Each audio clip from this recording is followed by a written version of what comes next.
Esta é a segunda aula da matéria de Apologética Cristã, curso médio em Teologia, Academia Bíblica Bereia. Hoje é segunda-feira, 1 de novembro de 2021. Repetindo, esta é a segunda aula da nossa matéria do curso médio em Teologia. Estamos com a matéria Apologética Cristã. Hoje é segunda-feira, 1 de novembro de 2021. É um grande prazer, uma enorme alegria poder estar retornando com vocês. Tivemos uma semana super cansativa, ainda estamos, né? Não vou mostrar a vocês, por enquanto, a minha casa, porque vocês poderão ter 2 infartos e 3 AVCs. A minha casa, então, só o meu escritório que eu consegui hoje organizar 40% dele, né? Eu precisava. Mas graças a Deus, podemos. O senhor está mais bonito, hein, pastor? Eu são seus olhos cheios de unção e azeite. Os olhos não, eu estou barbado, esse é o negócio. Eu estou barbado. Está mais moreninho. Senti que o Zé Carlos está querendo ganhar uns 70 pontos aí assim, ó. Eu tô Amado sentindo, mestre. Eu tô sentindo, né? Tá querendo me dar a maçã do suborno, mas tá certo. Amado mestre. É a maçã do suborno, mas tá certo. Faz parte do esquema, mas graças a Deus, Deus nos abençoou. Estamos aqui falando diretamente de Orlando, Flórida, né? Repito, ainda está sendo para nós um pouquinho cansativo, mas graças a Deus que conseguimos hoje estar... Deus faz assim, pastor. Mas graças a Deus não podemos nos queixar em nada, né? Estamos aos pouquinhos nos colocando em ordem, né? Depois que a minha casa tiver um pouquinho mais arrumadinha, aí vou mostrar a vocês em vídeo. Nós vamos tomar um café, hein? Com certeza. Amanhã devo fazer um pequeno vídeo das redondezas, para que vocês possam ver, né, a bondade que Deus teve para conosco.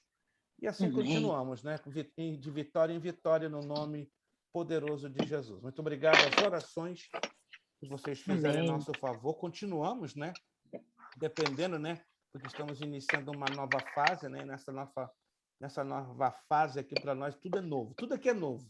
É bem diferente. De uma coisa é visitar e outra coisa é viver. Viver aqui realmente é bem diferente comparado a viver aí na Nova Inglaterra, em Massachusetts. Mas Deus vai nos dar graça e vai mostrar... Próximo dos parques, pastor? Como? Fica próximo dos parques aí? Sim, eu estou a exatamente 15 minutos da maioria dos parques. 15 minutos da Universal, 8 minutos do SeaWorld. Eu fiquei perto da Universal aí. Eu estou a 15 minutos. Estou a 15 minutos também do aeroporto. Eu estou numa área bem chamada Ventura, né? Vai lá no mapa Orlando e procura o bairro de Ventura, ou a região de Ventura. É onde exatamente eu estou, na área da South Samora Boulevard, que é uma avenida muito importante aqui da área. Vamos à página. Parabéns, que Deus continue abençoando e prosperando, né? É a bondade de Deus, somente. Não tem explicação. O que está acontecendo aqui conosco nesses últimos dias, semanas, é a bondade e a misericórdia de Deus. Página número 7, por favor, da nossa apostila. Página número 7. Os oponentes do cristianismo usam lógica. Nós vamos trabalhar um pouquinho agora com uma coisa que, na nossa vida cristã, ela se torna um desafio. Por que ela se torna um desafio? A vida cristã ela é pautada, sobretudo, por algo chamado fé. Quantos conhecem essa palavra? Fé. Alguém conhece essa palavra? Yes. Uma coisa é conhecer a palavra fé. Outra coisa é vivenciar a palavra fé. A nossa vida cristã ela é constantemente desafiada com respeito à nossa fé. E, sobretudo, em defender as nossas crenças, ou a nossa convicção em Cristo e sobre a palavra de Deus. Mas existe o oposto da fé. E você vai dizer, é a incredulidade? Não, é a lógica. Entenda-me bem. Fé e lógica podem caminhar juntos, mas existe uma lógica que é chamada lógica perniciosa, a lógica nociva. Esta tem a capacidade de minar, de destruir, de abalar a nossa visão de fé ou a nossa fé. Vamos, então, entender os oponentes do cristianismo, porque eles usam tanto a lógica para tentarem detonar a nossa base de vida, que é a fé na palavra e em Cristo Jesus. Algumas vezes, um oponente do cristianismo poderia usar problemas da lógica como um tipo de evidência contra a existência de Deus.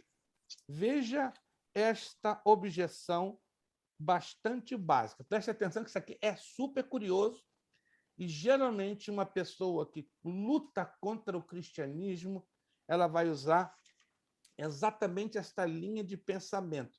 Parece um tanto filosófica, e é, porque a filosofia, queira ou não, ela trabalha muito com a lógica, e a lógica com a filosofia.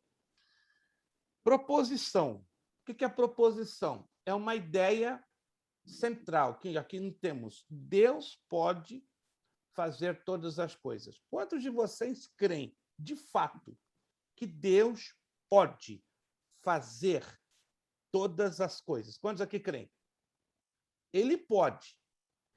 Eu não posso, e nenhum de nós, como seres humanos, podemos fazer todas as coisas. Concordam comigo?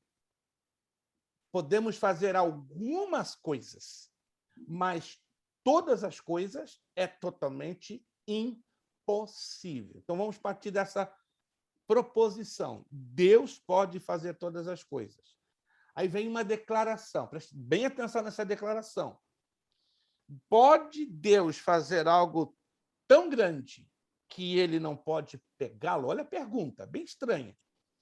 Se ele pode, então ele não pode fazer todas as coisas, porque ele não poderia pegar a pedra. Olha que coisa curiosa.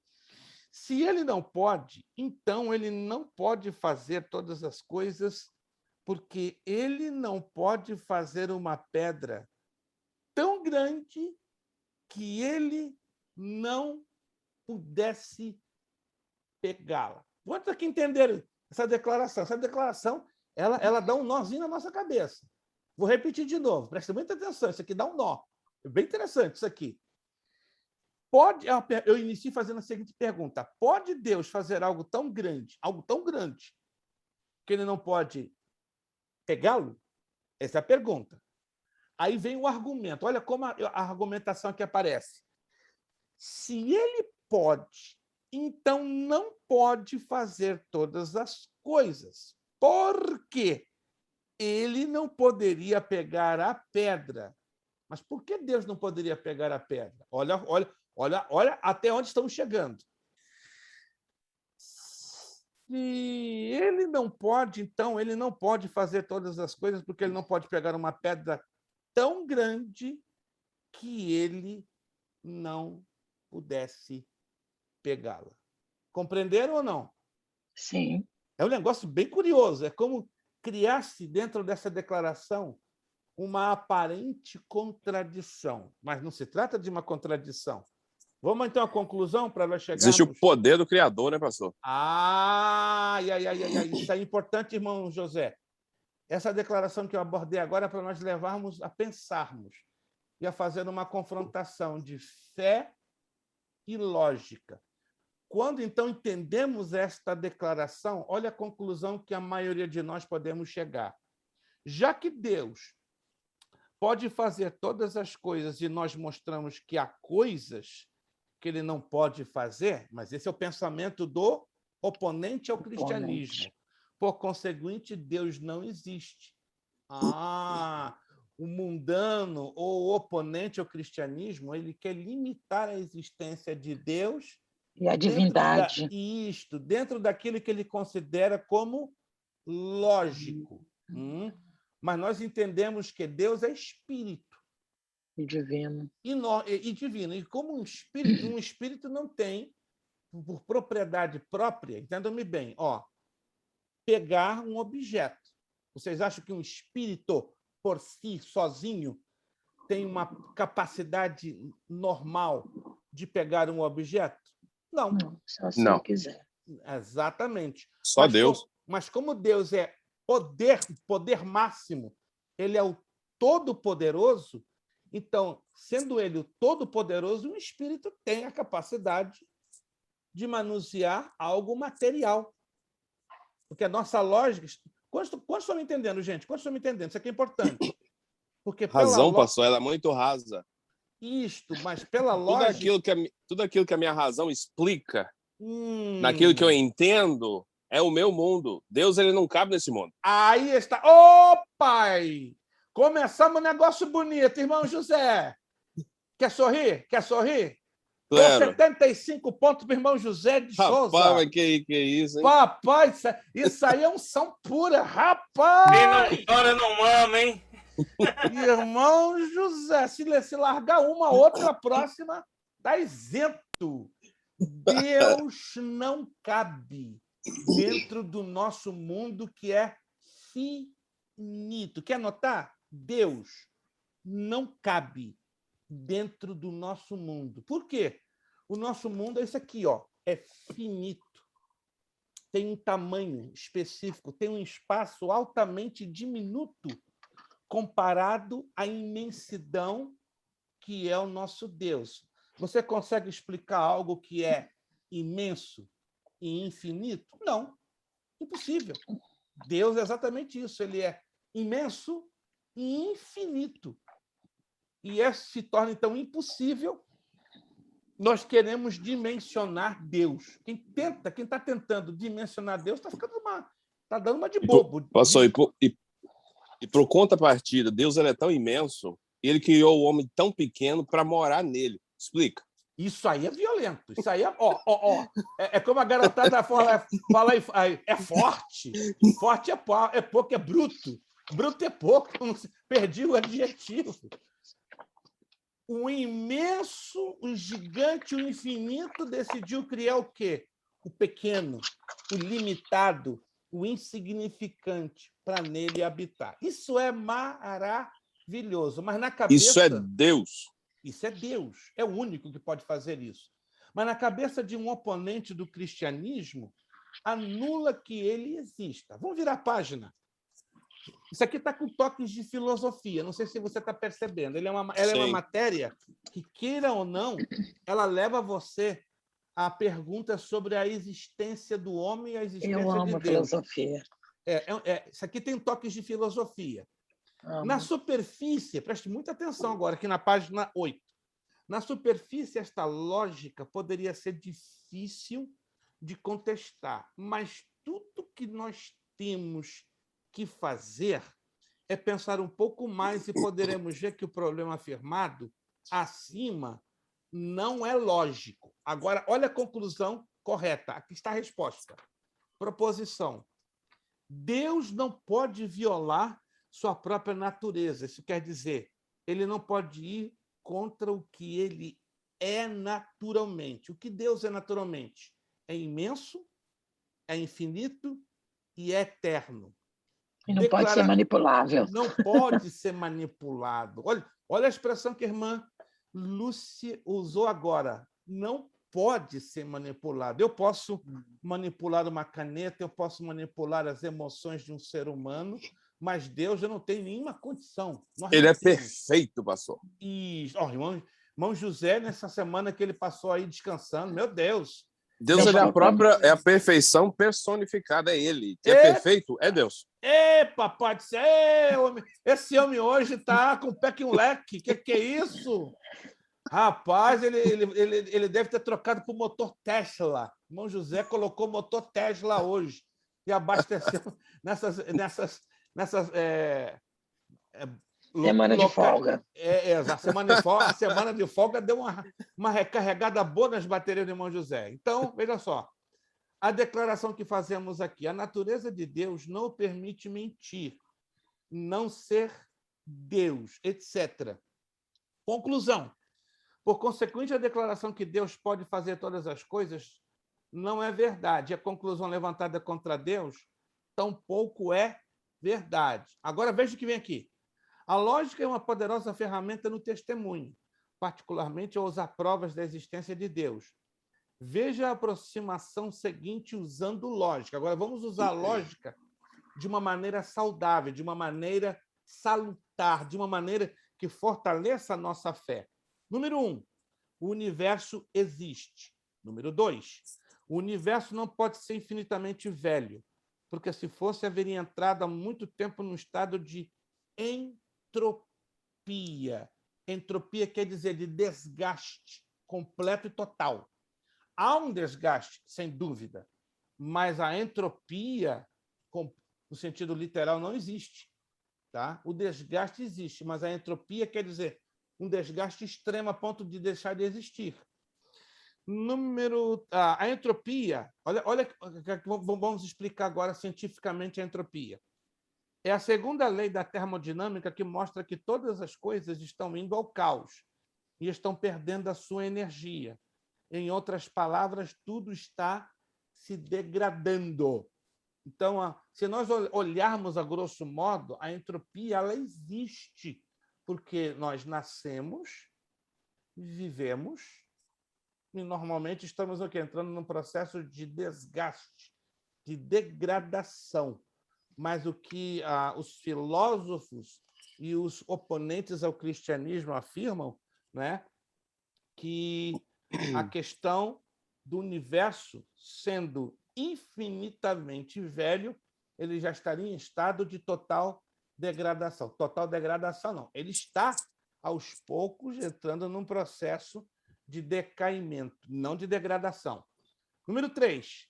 Por conseguinte, o universo teria um princípio. Tudo que se degrada, olha que lógica, tem que ter um início.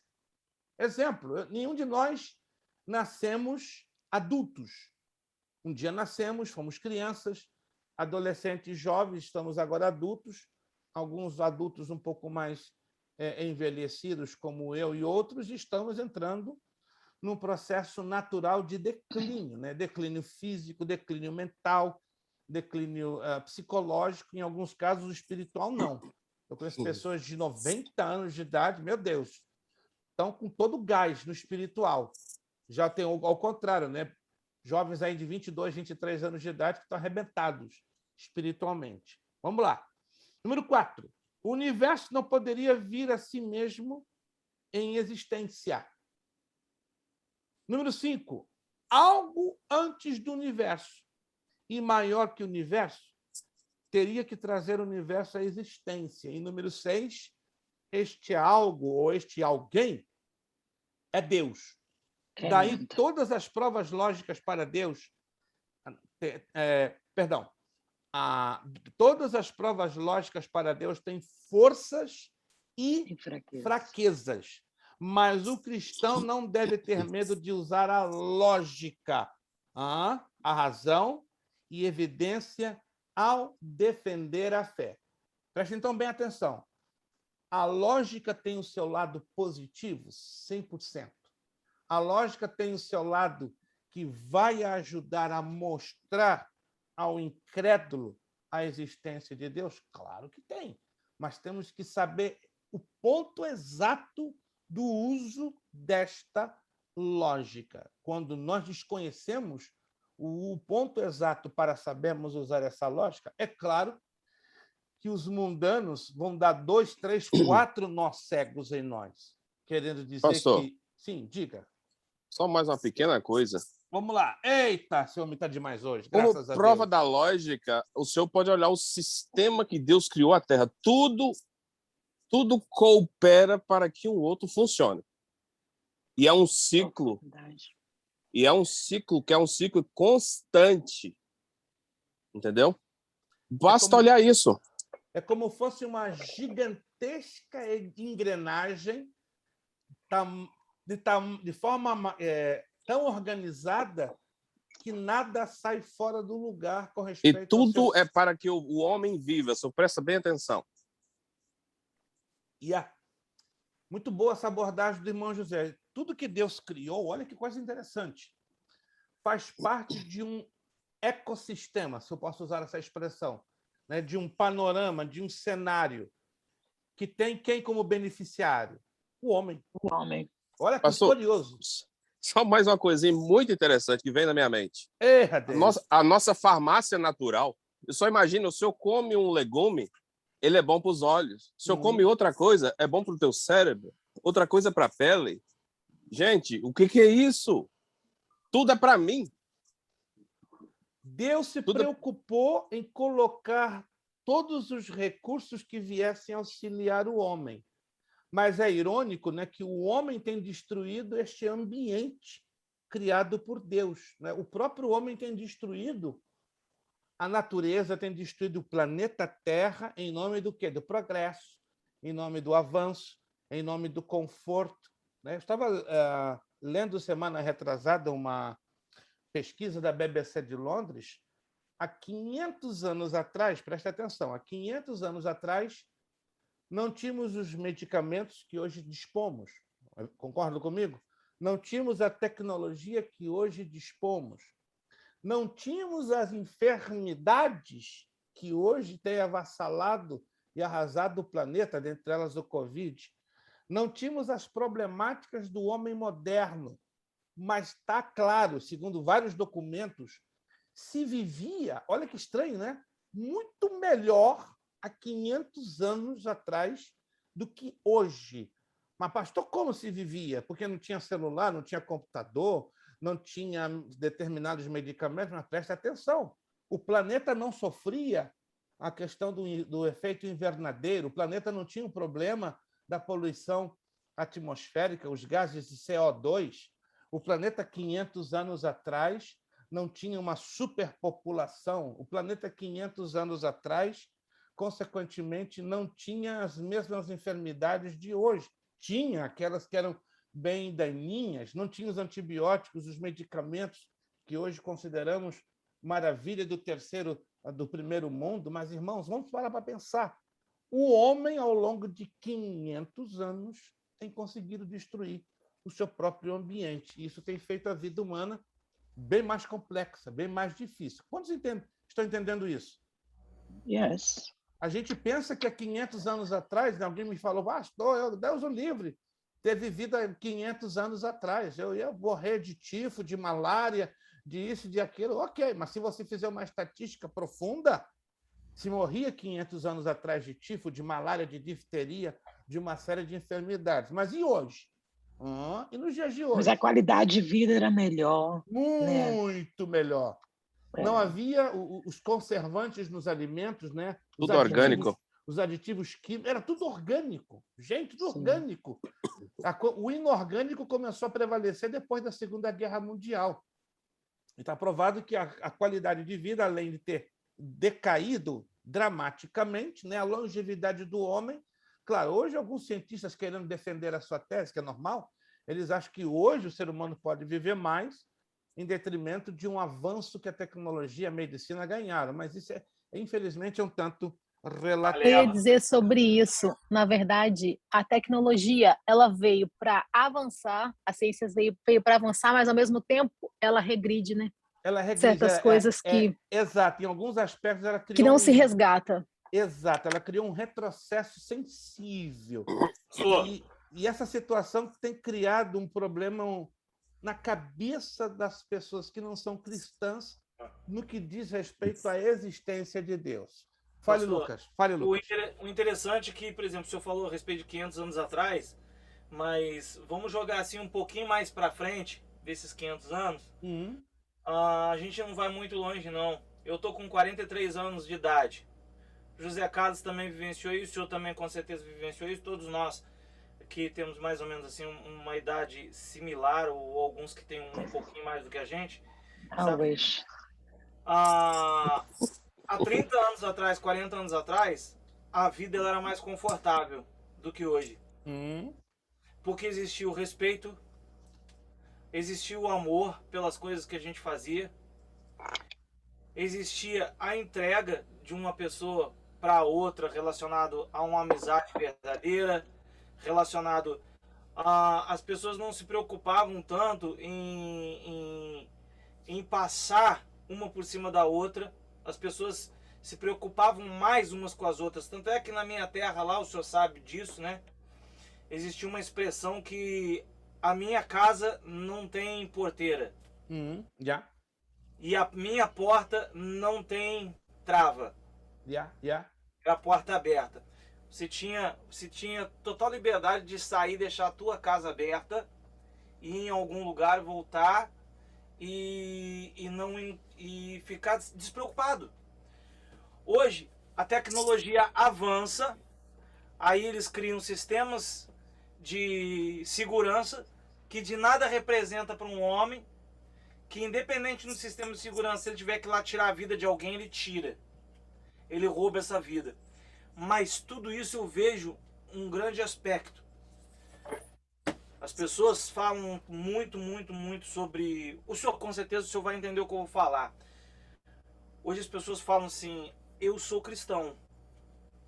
Um exemplo bem simples. Eu sou cristão. Mas as pessoas que falam assim, eu sou cristão, elas se esquecem que existe um Satanás que tem conduzido a mente das pessoas a todas essas coisas. Por quê? Porque aquilo que Deus criou, que era perfeito, Satanás ele faz de tudo para destruir essa perfeição. Porque ele sabe que ele já é perdido. Sem dúvida. Ele sabe que ele já é um condenado. Então ele está levando à terra a condenação junto com ele, e muitas pessoas estão cegas quanto a isso. Quando as pessoas acham que a tecnologia vem para o bem, a tecnologia está vindo para o mal. A tecnologia ela já foi tomada totalmente por Satanás. Isso é um fato. A gente perdeu a nossa liberdade devido à tecnologia. A gente não tem mais liberdade. Não, entre aspas, né? Nós estamos aqui na tecnologia. Sim, estamos na tecnologia, mas de qualquer forma nós estamos sendo observados. Porém, existe a mão de Deus que impede que qualquer coisa venha nos acontecer. Mas a gente sabe que nós estamos sendo observados. Isso é um fato. Isso é um fato. E o cristão, ele deixou de ver. O cristão falou assim, isso, aquilo, aquele outro. Mas ele se esqueceu de uma coisa muito importante. A maioria das pessoas. Hoje eu estava refletindo, eu cheguei a chorar dentro do meu carro, indo de viagem para onde eu estava trabalhando. Eu falei, Deus, me perdoa, porque a tua palavra diz que eu tenho que jejuar, a tua palavra diz que eu tenho que vigiar, e a tua palavra diz que eu tenho que orar. A tua palavra diz que eu tenho que estar o tempo todo meditando sobre a tua palavra. O Senhor me ensinou que eu tenho que estar meditando o tempo todo sobre sua palavra. E nessa meditação sobre a palavra, a gente entende que Deus, Ele é sobre todas as coisas. Que Deus, Ele é sobre minha vida. Que nada daquilo que eu faço não poderia ser feito se não fosse pela permissão de Deus. Se não fosse pela graça e misericórdia de Deus sobre a minha vida. Sem nenhuma dúvida temos essa visão, né? É uma visão bíblica e temos que admiti-la. A lógica é uma área de concordância. Deixa eu só falar uma coisinha rapidinho, prometo, Sim. não vou. Sim. Eu postei no grupo nosso, depois quem puder refletir, eu recebi esse vídeo e eu parei para pensar. Fala sobre a quarta revolução industrial e fala sobre essa questão da tecnologia, o quanto nós acabamos tendo que usar isso e fazer isso parte da nossa vida e da nossa história. Só para refletir o quanto tá a evolução. Tá bom? Só para cooperar. Para refletir. Obrigada. É importante nós termos esta visão. Por quê? Porque a tecnologia, repito,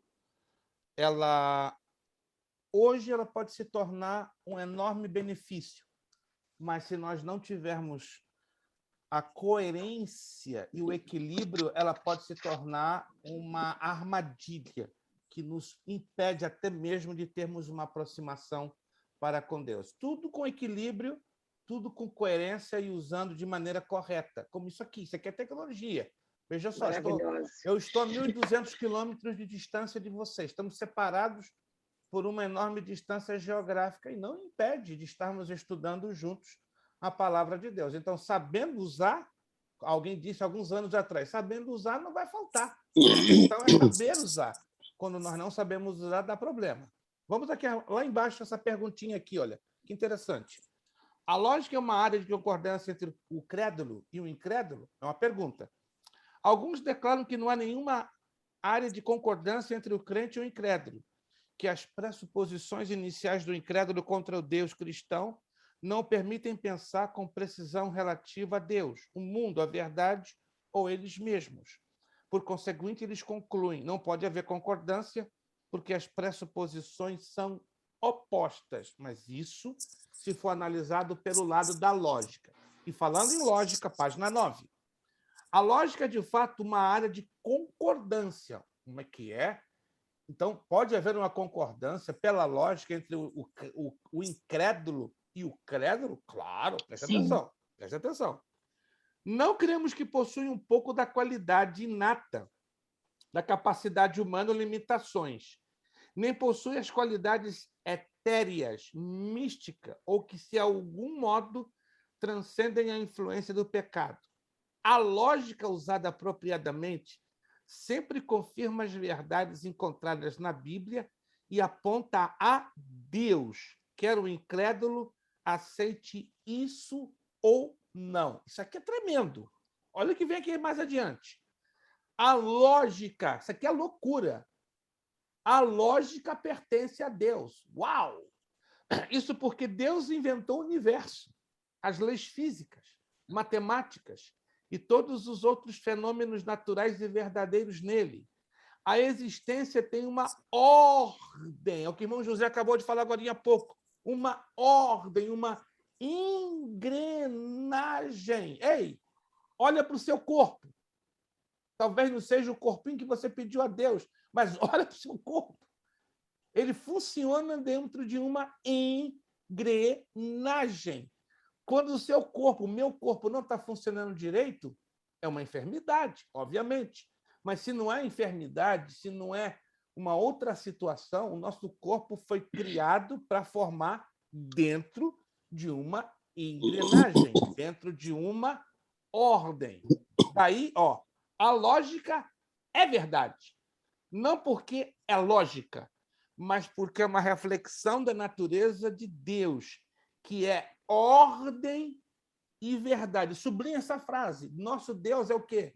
Ele é ordem e ele é verdade.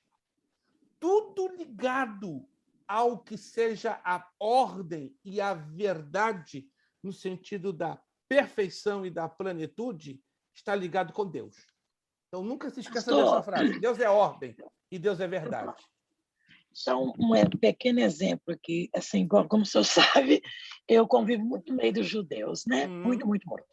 Por exemplo, em todos eles, todos os grupos, 90% dos meus clientes são judeus, somente 2% que são judeus genuínos e realmente creem em Deus. Por exemplo, os reformistas, os reconstrucionistas, tem um outro também, os formal, eles acham assim, que as suas atitudes têm que ser boas, ok?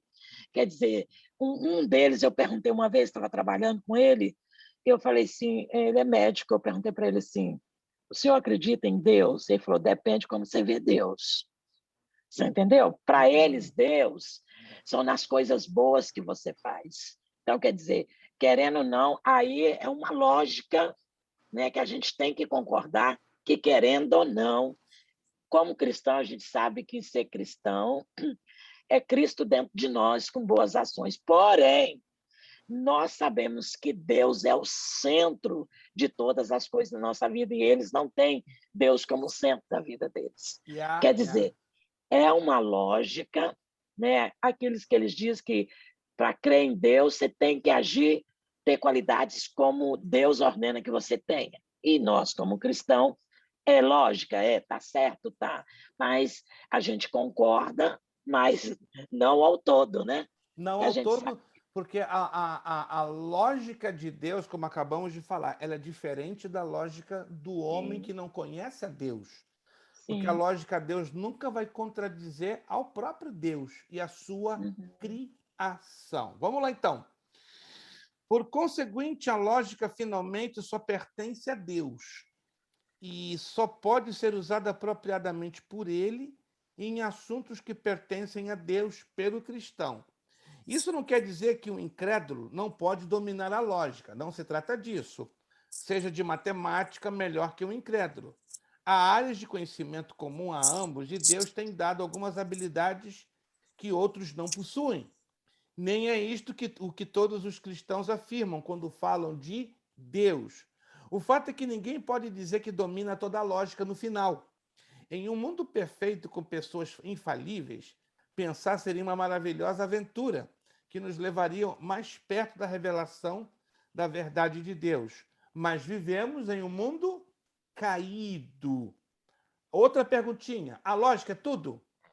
A lógica é tudo para o cristão? Não é. A lógica tem duas principais falhas. Faz um highlight nessas frases que vamos mencionar agora. A lógica tem duas principais falhas. Primeiro, ela só é boa para quem está usando. Olha que impressionante. Ainda que não é uma falha da lógica. Olha só que interessante. Segundo, a lógica não salva. Olha só, Jesus o faz. Nós não podemos convencer alguém a ir ao reino de Deus. É o Espírito Santo que convence do pecado e faz alguém de coração aberto para entender a verdade. Eita, agora, vamos daqui a pouco chegar lá. O que é a verdade? Na minha cabeça, a verdade é uma coisa. Na cabeça da irmã Lúcia, a verdade pode ser outra coisa. Na mente do irmão Kleber, a verdade pode ser outra coisa. Na cabeça da irmã Tatiane, pode ser outra. Estão percebendo? Nós temos a capacidade, vou usar a expressão, me permita, com permissão da irmã Lúcia, temos a capacidade de manipular a verdade ao nosso bel prazer, como querendo ajustar a verdade à nossa maneira de ver, de pensar e até mesmo de existir. Agora, a verdade, no sentido pleno da coisa, só está na pessoa de Cristo e na palavra de Deus. Nós vamos falar um pouquinho sobre isso mais lá na frente. Vamos lá. Mas se isso é verdade, então devemos nos irmanar e tentar conversar com os incrédulos? Absolutamente sim. Por várias razões. Não sei se alguns de vocês já teve uma experiência de sentar com um incrédulo. Entenda bem a diferença. Ateu é uma coisa, incrédulo é outra. Não existe o ateu nato, o ateu genuíno, o ateu puro, como muita gente se prega, né? O ateu, o cara não crê em Deus. Já vi ateu dizendo: meu Deus, que dor de cabeça! Isso não é ateu. Não sei se vocês já conheceram pessoas assim. Meu Deus, que dor de cabeça! E é um camarada que diz ateu. Mas como é que ele é ateu? Se ele, na hora da dor de cabeça, da dor, ele se lembra de falar: meu Deus, que dor de cabeça. Estão me entendendo? Então, não existe o chamado o ateu nato, o ateu puro, o ateu genuíno. Existe o incrédulo, que por causa da sua arrogância, da sua dureza de mente, de coração, por causa dos seus princípios rígidos em não aceitar a existência de Deus, ele se coloca num posicionamento que até filosoficamente e teologicamente não é correto, né? Acredite vocês se quiser, todo ateu, lá no fundo, tem consciência, ainda que mínima, mas tem uma consciência da existência de Deus. Vamos lá, então. Como é que vamos resolver isso com os incrédulos? Incrédulos, não ateus. Por várias razões. Olha isso aqui. Deus nos ordena dar uma resposta aos incrédulos. Isso é uma ordem. Vamos ler esse texto de novo. Já lemos, mas não custa nada reler de novo. 1 de Pedro 3,15.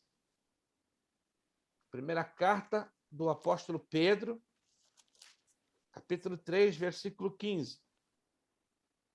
Antes, santificai a Cristo como Senhor em vossos corações.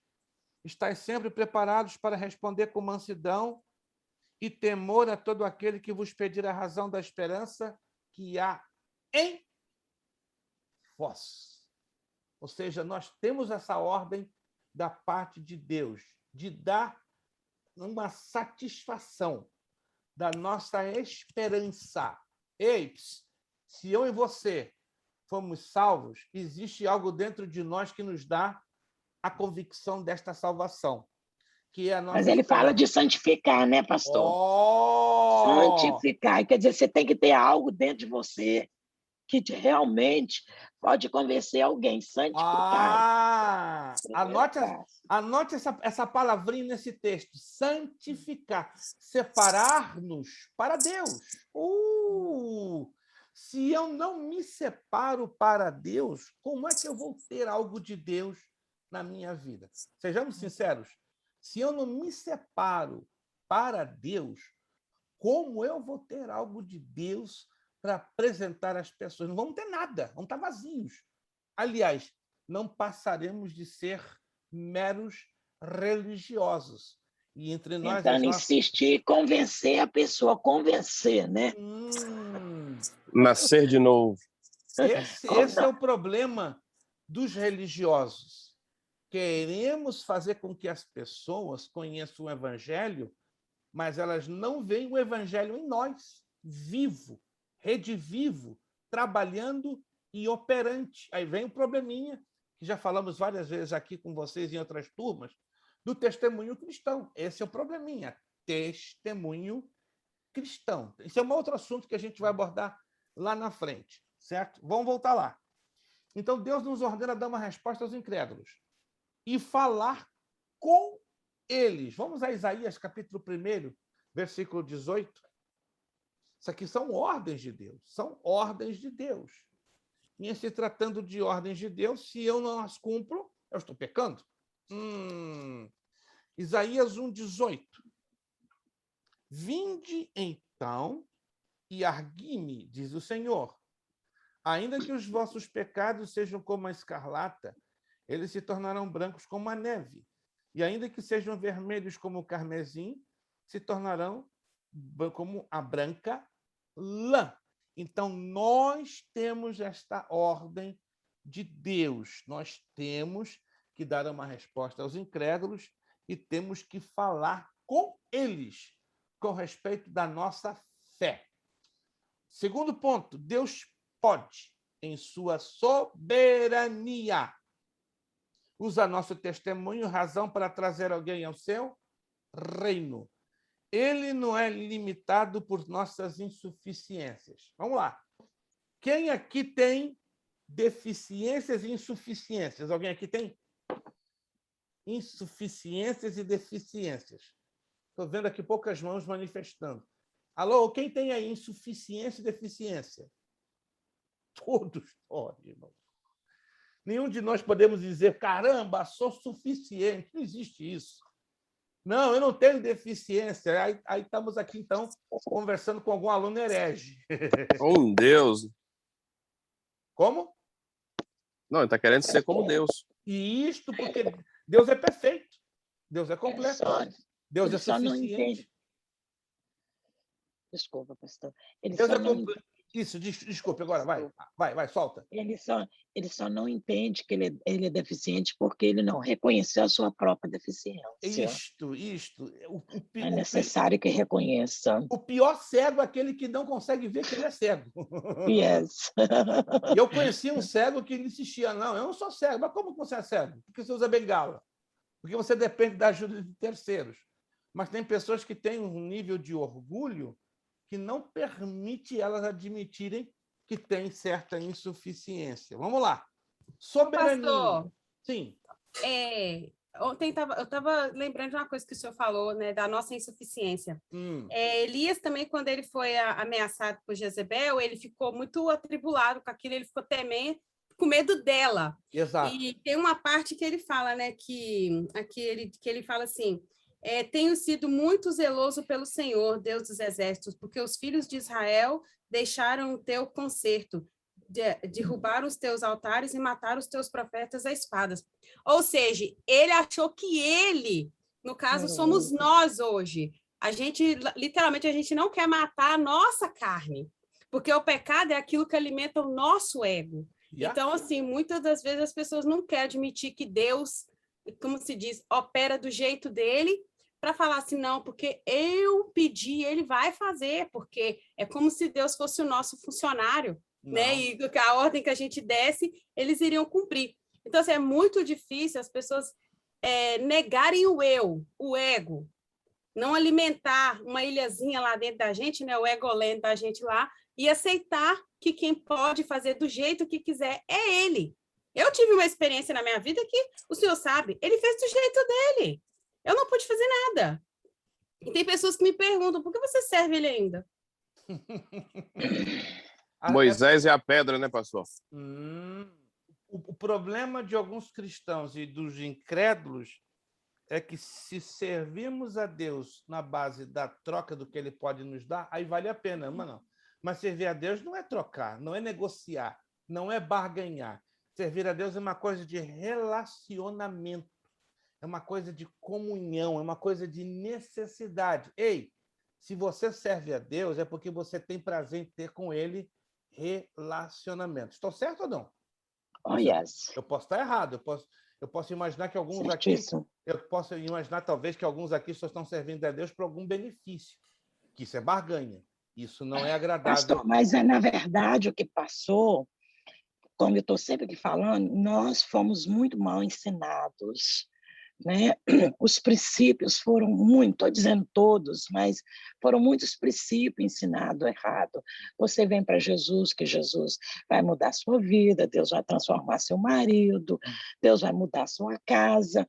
Então, muitas pessoas foram para Jesus por aquilo que Jesus poderia fazer para eles.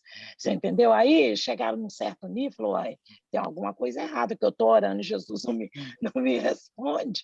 Eu devo ser diferente dos outros crentes, até que ele vai buscar de Deus uma comunhão, um relacionamento, e o Espírito Santo de Deus começa a mostrar para ele aonde na vida dele precisa ser transformado, porque a salvação é para isso, ter um relacionamento com Deus e acabou, né? Relacionar com o Senhor, that's it. Se ele fizer, ele é Deus. Se ele não fizer, ele continua sendo Deus. Fácil cantar. Todo mundo canta, levanta a mão. Se ele fizer, ele é Deus. Mas, na verdade, muitos não entendem quando Deus não faz. Entendeu? Acha que Deus prometeu e não cumpriu, e Deus não é homem para que minta, nem filho do homem para que se arrependa. Mas quando a gente entende os propósitos de Deus para nossas vidas, toda a prova na nossa vida é para aprendizado e acabou. Existe uma palavrinha que está aqui, na apostila, nessa parte lá de baixo, no segundo ponto. Soberania. Alguns de vocês me podem dar uma definição bem prática, curta e prática, do que você entende biblicamente pela palavra soberania. Qualquer um de vocês, fique à vontade. Todos os atributos de Deus concentrado.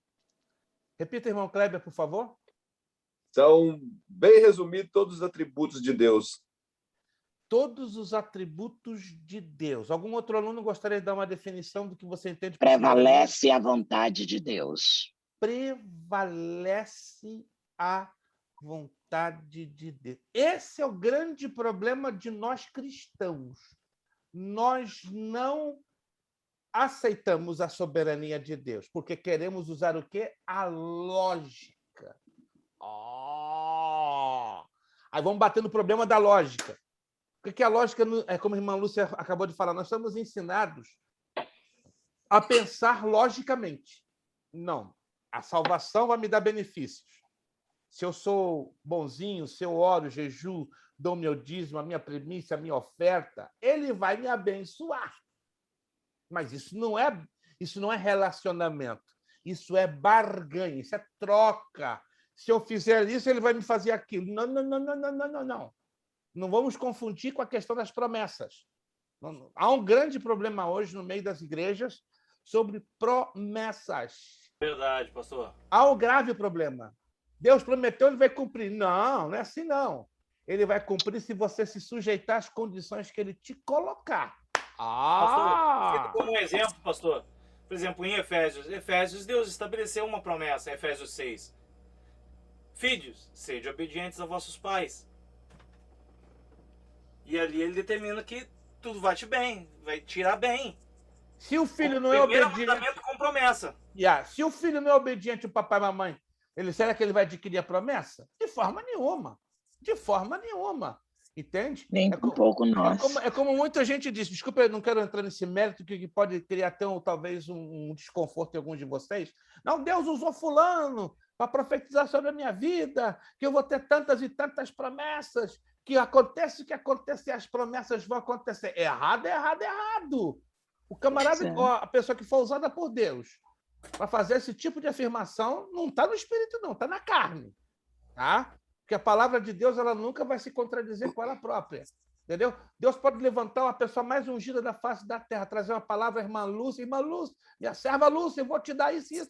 Ok, amém. Ela vai receber, mas ela está consciente pela Bíblia que ela só vai receber se ela estiver debaixo das condições de Deus. Se ela sai fora das condições de Deus, Deus é obrigado a cumprir a promessa para com ela? Não. Não. Nenhuma. Um fato claro, notório. Pô, da onde que qualquer um de nós, pastor, qualquer um de nós chegaríamos, tá, como homem, um exemplo que eu dou, aos pés de Moisés? Da onde? Mas, poxa, Moisés conduziu o povo e Moisés se entregou para Deus, mas não cumpriu um quesito. Deus leva ele pro alto do monte e mostra. Você tá vendo lá? Vai todo mundo poder entrar, mas você não pode. Ô, pastor. Eu cortei isso daí de você. Estou te tirando isso. Deus deixa bem claro ali. Estou te tirando isso. Você falhou, ué. Soberania. Deus faz. Pastor. Mas ele coloca condições. Irmã Lúcia. Aqui, eu só vou ler esse versículo. Eu gosto muito de Romanos, capítulo 5, diz o seguinte, verso 1. Tendo sido, pois, justificado pela fé, temos paz com Deus, por nosso Senhor Jesus Cristo, por meio de quem obtivemos acesso pela fé a esta graça na qual agora estamos firmes e nos gloriamos na esperança da glória de Deus. Agora, o mais importante, não só isso, mas também gloriamos na tribulação. Por quê? Porque sabemos que a tribulação produz o quê? Perseverança. A perseverança, um caráter aprovado. E o caráter aprovado, esperança. E a esperança não decepciona. Tá aí, já falou tudo. Gente, já anotaram aí? Já? Pastor.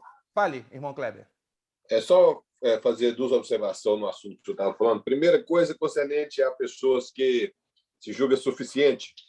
Eu lembro de Isaías 6, que o profeta Isaías, após ver a glória de Deus, ele contemplou os serafins, que tinha 6 asas, e após ele ver o cântico dos serafins dizendo que Deus é santo em todo momento, ele deu um grito que ele se encontrava com a boca suja no meio de um povo de boca suja. Então, assim, se o próprio profeta ele não se achou suficiente ao ver a maneira que os anjos se portavam, com 2 asas cobrir os pés, sinal de reverência, de humildade, né? Com 2 cobrir o rosto, sinal de reverência, e com 2 voavam. E, além do mais, dizendo que Deus é santo. Então, a situação dele ficou um pouco apertada, porque perto dos anjos ele estava bem sujo. E vendo os anjos, daqueles anjos que não se contaminaram, dizendo que Deus é santo. E a outra coisa que o senhor estava falando, concernente às pessoas, como a irmã deu o exemplo dela aí, que muitas pessoas querem dizer por que ela continua servindo a Deus. Infelizmente, existe versículos mal interpretados na Bíblia que levam as pessoas a criar certas expectativas que a Bíblia não dá condição. E eu não sei quem inventou a caixinha de promessa, que para mim, se alguém gosta, me perdoa, mas aqui para mim é uma porcaria. Porque não existe uma caixinha de promessa que tem um versículo que manda a gente consertar. Só tem, vou te dar, estou com você. É só bênção. Não tem uma que fala assim, toma uma posição, porque você vai morrer se você continuar pecando. Ô, irmão Kleber, mas quando eles tiravam um versículo não era bom, eles punham de volta, tirava outro. Concordo. Por exemplo, eu vou citar 2 versículos fora do contexto que as pessoas criam expectativa nele. Primeiro posso todas as coisas daquele que me fortalece. A outra, ela não está fora do contexto, mas eles esquecem o final, que fala assim, todas as coisas cooperam para o bem daqueles que amam a Deus. Aí eles pegam um pedacinho, um finalzinho, engolem, que fala assim, segundo o seu propósito. Então, as coisas cooperam segundo o propósito de Deus, e não nosso. Ou seja, todo mundo tem desejo de ter uma casa? Sim, mas nem todo mundo vai poder ter uma casa. Todo mundo tem desejo de legalizar aqui? Sim, mas, por exemplo, se eu legalizar aqui, Deus, é. Como a irmã Lúcia falou, se ele não legalizar, ele é Deus? É Deus. E acabou. E se ele me guardar aqui com documento ou sem documento, mostra que ele é Deus do mesmo jeito. Se ele quiser que eu vá embora para o Brasil, ele continua sendo Deus. Só que, infelizmente, o posso todas as coisas que me fortalece. Se eu acreditar que eu posso todas as coisas, quer dizer então, que eu posso pular de um prédio que eu não vou machucar, porque eu posso todas as coisas. Só que o versículo fala assim, ó. Paulo fala assim, ó, digo isso não por causa da pobreza. Ele estava agradecendo as ofertas que eles mandaram. Porque aprendi a viver como tendo tanto qualquer coisa em situação e tanto sem estar humilhado, como também ser honrado de tudo em todas as circunstâncias. Já tenho experiência, tanto de fartura como de fome, assim de abundância como de escassez. Tudo posso naquele que me fortalece. Ou seja, diante de tudo isso aí, ele confiava em Cristo. Ele estava fortalecido porque Cristo dava força a ele na pobreza, na riqueza, na fome. Não é que eu posso, eu coloquei na minha cabeça que eu posso, isso vai acontecer. O versículo bíblico não dá base para isso. E, infelizmente, a situação que muitas pessoas entram é pegar versículos isolados com a suposta... O neopentecostalismo surgiu em 1950, onde os pregadores desse neopentecostalismo pregam esse tipo de mensagem que você tem que exigir de Deus, Deus tem a obrigação de te dar, agora Deus virou servo, nós viramos Senhor. E esse tipo de coisa que colocou na cabeça do povo cristão e a falta do conhecimento bíblico faz eles acreditar nisso. E eles chegaram, não sei como que eles chegaram à conclusão de que a Bíblia tem 3.500 promessas para nós. Nem todas as promessas na Bíblia é para a igreja. Yeah. Um percentual muito grande é só para os judeus. Yeah. Por exemplo, Deuteronômio 28. Aquilo não tem nada a ver com a igreja. Tem a ver, tudo para Israel. Tudo para Israel. Podemos aplicar teologicamente para a igreja. Mas cumprimento é para os judeus. Para não os tem judeus, nada para nós aqui. 100%. Só que o povo pega para a igreja e coloca na cabeça do cristão. O cristão, por falta de um conhecimento bíblico, pega aquilo e fica acreditando e tem decepções fala, por que Deus é comigo? Mas a questão, a questão que já foi falada, né? É a distorção do ensino. E agora? Um dia um irmão falou comigo assim, ó, a Bíblia diz que Deus vai tirar do ímpio e vai dar para nós. Eu falei, tá escrito isso na Bíblia, mas você quer fazer uma regra disso aí? Eu falei, isso não é regra, meu irmão. Deus não vai ficar arrancando nada do ímpio, só porque ele é ímpio, mas ele trabalhou honesto, tem as coisas dele, vai tirar e vai dar para mim? Mas você tirou isso, rapaz? Isso é uma mérito. Isso é uma concessão. Né? Quando Deus tira do ímpio para dar para o crente, é uma concessão, ou seja, uma excepcionalidade. Não podemos fazer isso de uma regra. Se a gente criasse uma regra, criamos uma heresia das grossas. Né? E essa heresia, acredite, ela é pregada.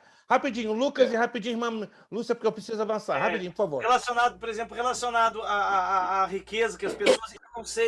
Eu não sei que fascínio é esse que as pessoas têm com riqueza, e elas esquecem que elas têm uma riqueza muito grande.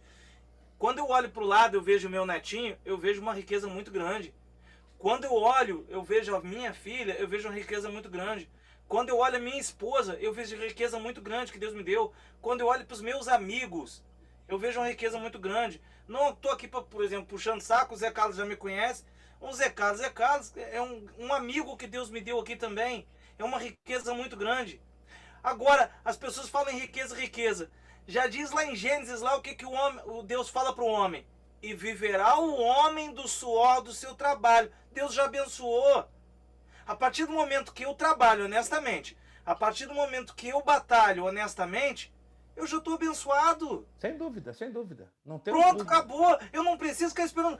Não, que Deus vai jogar um rio de dinheiro e vai... É o trabalho. Mas se tiver que ser, vai ser. Se não tiver que não ser, não vai ser. As pessoas se iludiram com isso através de, como o irmão Kleber disse, textos mal interpretados. Mas esse é o problema da teologia da prosperidade. A teologia da prosperidade deixou uma erva daninha.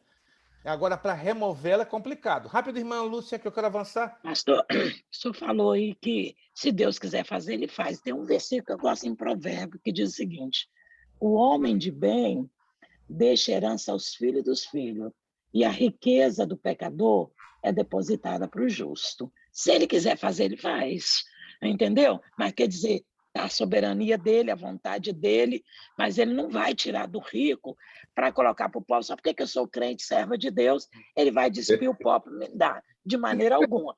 Mas se ele quiser fazer, ele faz, né? O homem de bem deixa herança aos filhos dos filhos, e a riqueza do pecador é depositada para o justo. Se ele quiser fazer, ele faz. Nós, infelizmente, temos muitas heresias evangélicas, heresias Sim. gospel, trafegando nos púlpitos das nossas igrejas. É muito sério. Essa matéria de apologética, se tivéssemos como estendê-la em 2 módulos, vocês chegariam a concluir. Na verdade, nós vamos ter 2 módulos, só que o outro módulo vai estar no bacharel em teologia, que a gente vai entrar bem mais a fundo na área das seitas e heresias. Fechando aqui, olha. As respostas que estão de acordo com a palavra de Deus dadas aos incrédulos, ainda quando eles a discutem, todavia são respostas verdadeiras. O incrédulo se sentirá responsável no dia do juízo por negar essas verdades. Então, qual a conclusão? Virando a página. Qual a conclusão? A lógica é uma ferramenta para o cristão. Não há nada para temer. De fato, se você aceita a verdade de que a lógica pertence a Deus, então deve ficar o quê? Animado.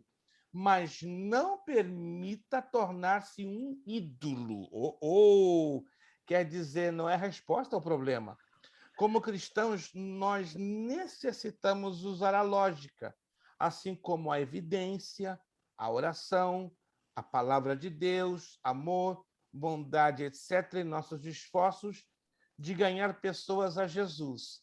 Pensar tem um grande valor na apologética. Se puderem fazer um highlight nessa frase, pensar. Pensar.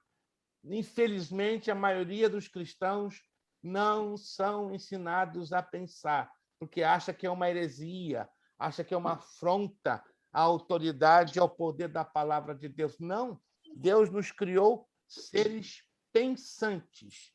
A razão, né, pastor? E isto é a razão, que está ligada também com a lógica. E isso não quer dizer que usar a razão, usar a lógica, vai ofender a palavra de Deus. Não.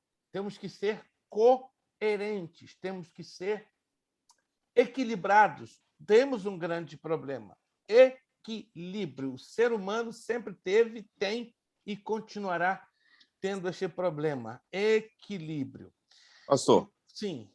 Interessante aqui. O homem espiritual, de tudo ele decide e de nada ele é discernido. Qual a diferença do homem? Coloca um homem que crê e o homem que não crê. Nós temos a razão e temos também a fé. Exato. Vai além. E nunca podemos criar um conflito entre os dois. Aonde a lógica não pode explicar, a fé aceita. Isso eu vejo lindo. Aonde a lógica não consegue explicar, a fé aceita. Ela leva. Porque Deus está lá. Isto. Deus está lá. Deus não precisa da minha lógica para aceitar e para crer nele. Precisamos da fé para crermos, para estarmos. A nossa razão são os nossos limites, pastor. Exatamente. Irmãos, vamos entrar agora numa parte bem interessante, que são os argumentos da existência do universo, da existência do mundo, da existência do próprio Deus, da existência do homem. Mas eu gostaria de iniciar na próxima aula. Então, hoje nós vamos fazer a aula um pouquinho mais curtinha, tá? Na próxima aula eu quero ter bastante espaço para trabalhar sobre esses argumentos, né? O argumento cosmológico, o argumento teleológico, nós vamos falar isso com bastante propriedade e vamos começar a falar sobre o Jesus histórico, né? Porque esse Jesus ele é muito questionado pela história universal, pela história humana. Jesus, de fato, existiu? É a pergunta que os cientistas, historiadores fazem. Resposta, sim, ele existiu. Mas eles creem no Jesus unicamente histórico, não no Jesus Filho de Deus, não no Jesus Salvador e Senhor da humanidade, não. Mas nós vamos traçar uma linha bem fininha, tá? Entre o Jesus histórico e o Jesus que nós cremos, certo? Pastor, uma Sim. pergunta. Existem documentos que, por exemplo, documentos históricos, assim, que provam a existência de Jesus, provam a sim. existência de E Jesus? como? E como? Oh, Joséfo é um deles. Heródoto, o historiador grego, é outro. Eusébio de Cesareia é outro historiador. Filo é outro historiador. E nós temos aí uma coleção de historiadores que comprovam a existência do Jesus histórico. E relacionado à descendência da família de Jesus, existe alguma coisa da descendência da família dele? Mateus e Lucas, quando traçam a genealogia de Jesus, bate direitinho com os escritos de Joséfo na história dos Hebreus. Eu sugiro a leitura né, da história dos Hebreus, que o irmão então vai entender que José foi a fonte histórica mais apurada em confirmar a genealogia de Jesus baseada em Mateus e Lucas. Irmão Kleber, ô pastor, sabe de uma coisa? Suetônio também, ele confirma.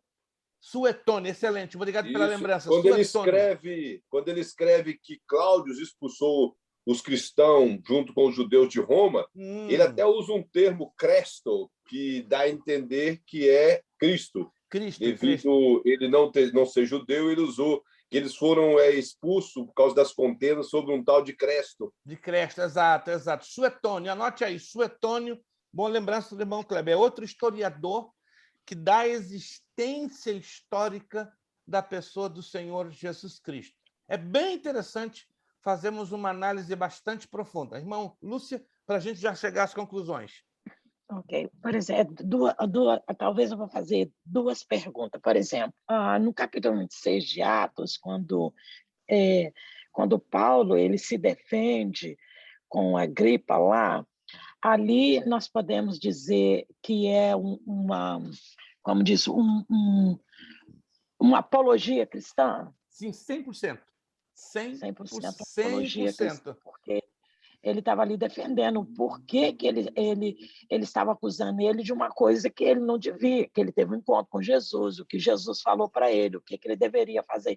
Então, quer dizer, nós podemos chamar de uma apologia cristã. Uma apologia, exato. Anote aí, muito boa lembrança da irmã Lúcia. O capítulo 28 de 26. Atos, 26 de Atos, ali nós vemos Paulo diante de Agripa, né, de Herodes Agripa, fazendo o quê? Uma defesa das suas convicções de fé, uma verdadeira apologia. Se me lembro, se me falhou a memória, me ajudem. Não temos dever de casa, correto? Não temos dever de casa. Perfeito. Eu vou dar para vocês um deverzinho de casa prático, não é obrigado, é só para exercitar o conhecimento da apologética cristã. O aluno que me apresentar corretamente, bem respondidas essas 5 perguntas que eu vou dar agora, vou dar 50 pontos extras. Não se esquecendo, por favor, que a nossa prova ela vai ser baseada nessas 5 perguntinhas da última página. 5 perguntinhas da última página. Né? Eu vou extrair só 3 perguntas, 3 apenas, que vai ser a nossa provinha de apologética cristã. Lembram-se disso que eu falei? Então, você Sim. estudando essas 5 perguntas, ok? Então, nós vamos tirar 3 que vão constituir a nossa provinha. Mas o trabalhinho que eu quero deixar para a próxima aula é baseado em 5 perguntas. E você facilmente vai responder essas perguntas pesquisando na própria apostila, ok? E também fazendo a sua pesquisa na internet ou em outros livros que você possa dispor. São 5 perguntas bem básicas, anote aí. Pergunta número 1.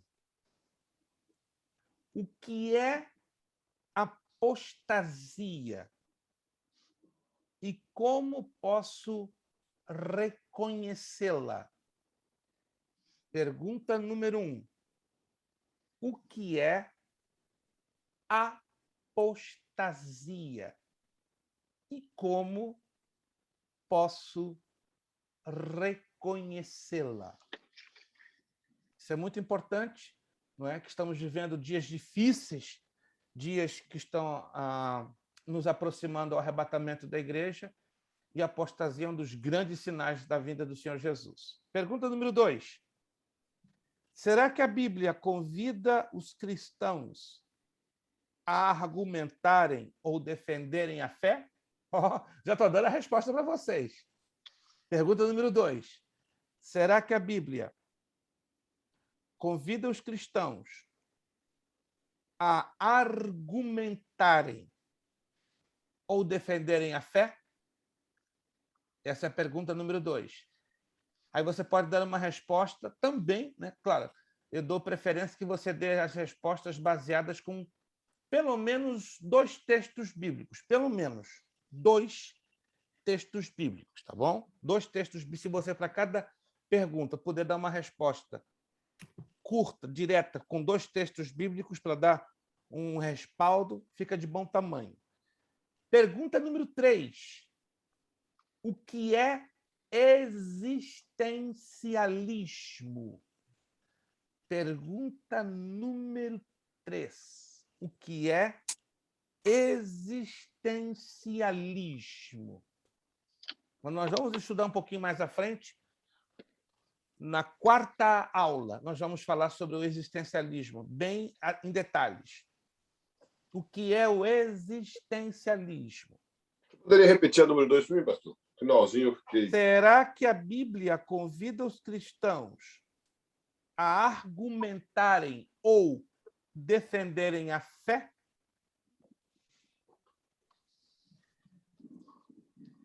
A 3ª pergunta, o que é o existencialismo? A 4ª pergunta, quais são os perigos do pós-modernismo? Quais são os perigos do pós-modernismo? Quais são os perigos do hífen, tracinho, né? Modernismo. Última pergunta. O que é a verdade? Última pergunta. O que é a verdade? Procurem responder estas 5 perguntinhas, pelo menos usando 2 textos bíblicos para dar apoio às suas respostas, tá? Não é um bicho de 7 cabeças, na verdade, é um trabalho de pesquisa. O aluno que fizer, tá? Nós vamos deixar em aberto para os alunos darem as suas respostas. Na medida que eles deem as suas respostas de forma correta, não terei nenhum problema de dar-lhes os 50 pontinhos.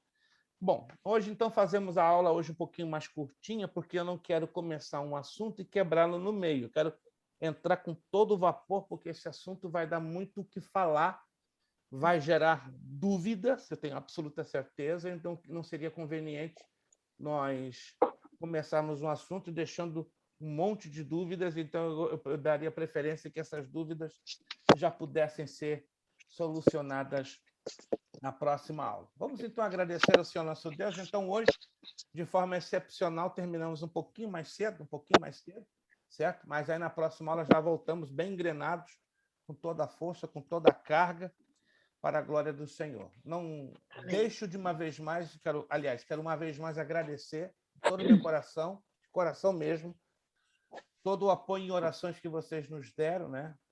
Para que chegarmos em Orlando, Flórida, durante essa semana, à medida que a minha residência vai sendo arrumadinha, eu já vou postar alguns vídeos, né, do local onde nós residimos, da minha casa do lado de dentro, do lado de fora, né, como prova do nosso profundo agradecimento ao que Deus nos fez, né, e tem feito e continuará fazendo, e deixo aberto a nossa residência para quem desejar nos visitar.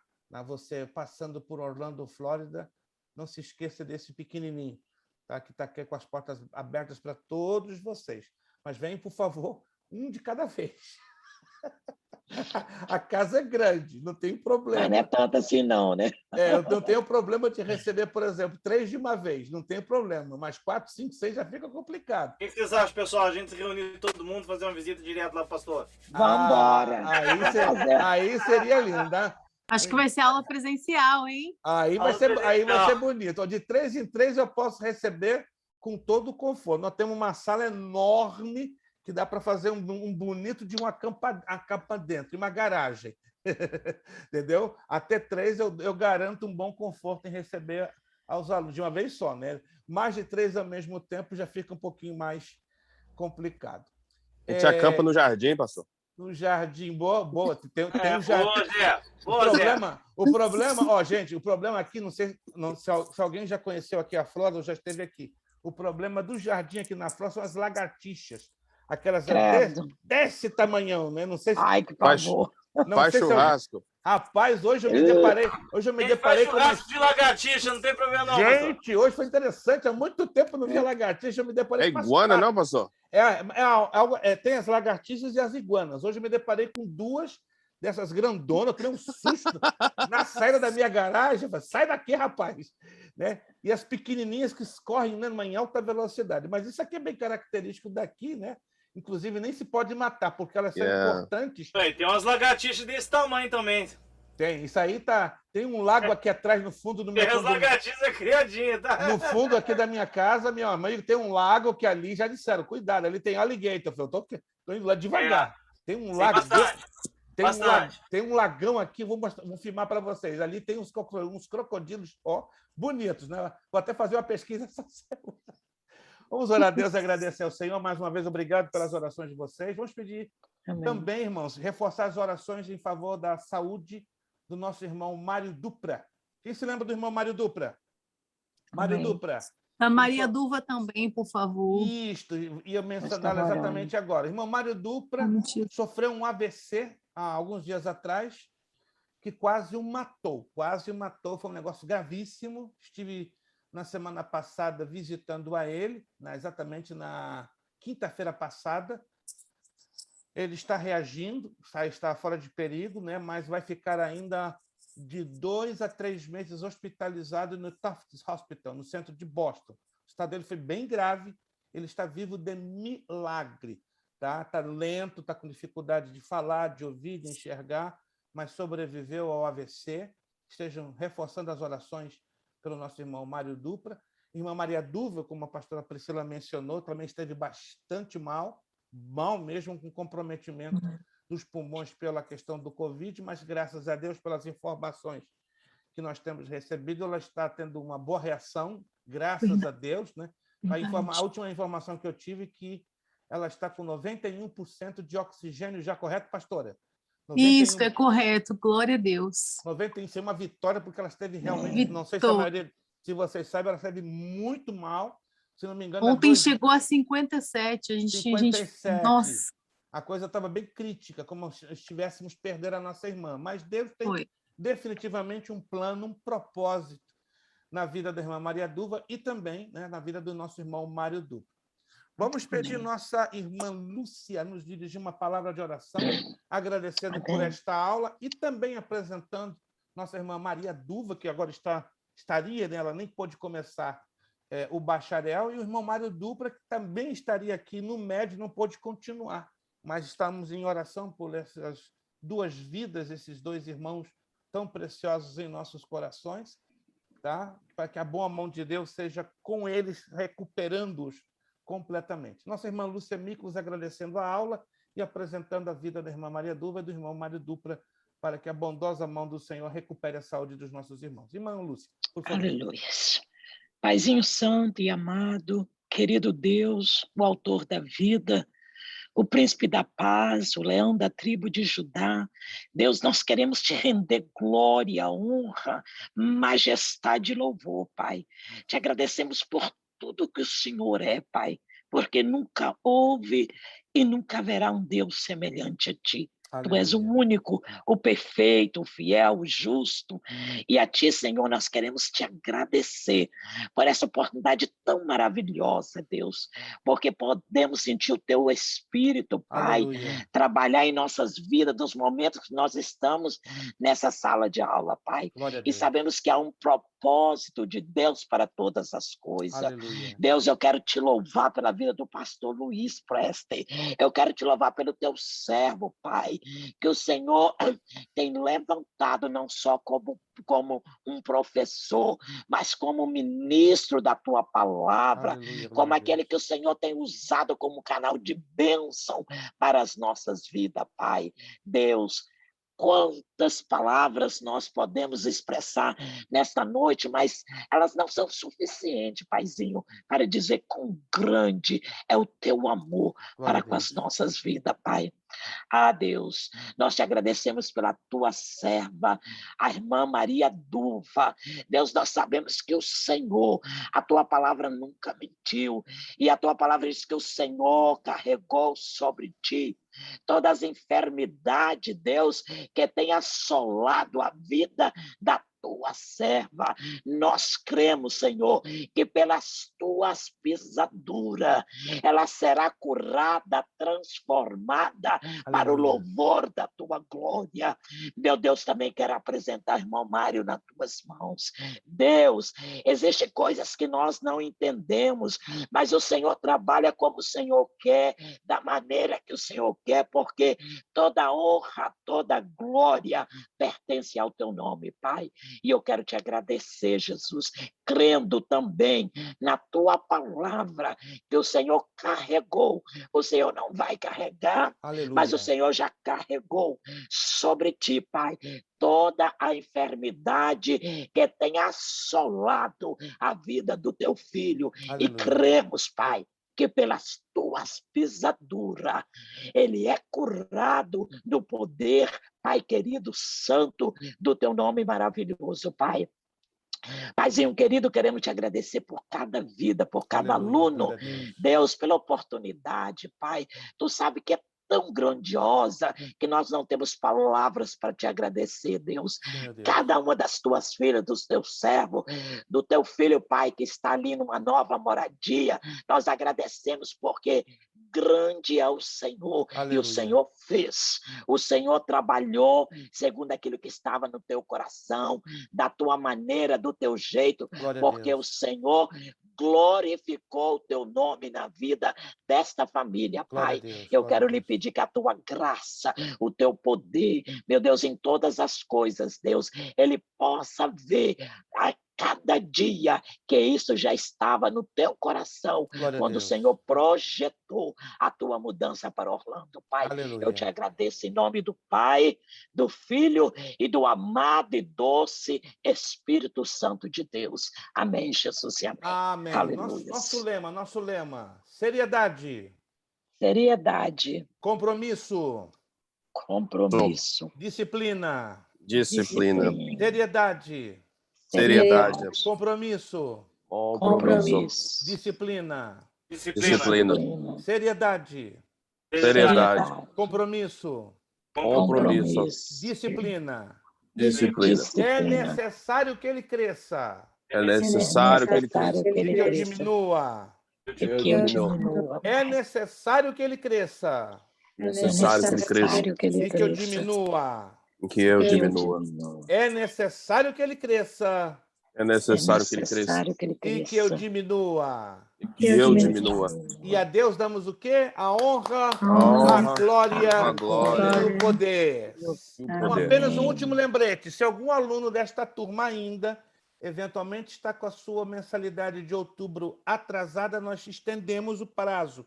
Creio que vocês já devem ter lido uma postagem por causa da nossa mudança, até o dia 3 de novembro, ou seja, até a próxima quarta-feira. Se você fizer o pagamento, está tranquilo. A partir do dia 4, sim. Aí nosso sistema automatizado já vai detectar como a sua mensalidade atrasada, caso você ainda não tenha feito pagamento de outubro. E se não pode fazer ainda, fale conosco que nós vamos resolver em conversação para ajustar da melhor maneira possível. Gente, muito obrigado, um bom descanso, uma boa noite, uma boa semana. A vitória é nossa pelo poderoso nome de Jesus e voltamos na Amém. próxima segunda. Muito obrigado por Amém, pastor. Jesus abençoe, a paz do Senhor, bom descanso, boa semana. Em nome de Jesus. Amém. Amo vocês em Amém. Cristo. Muito obrigado.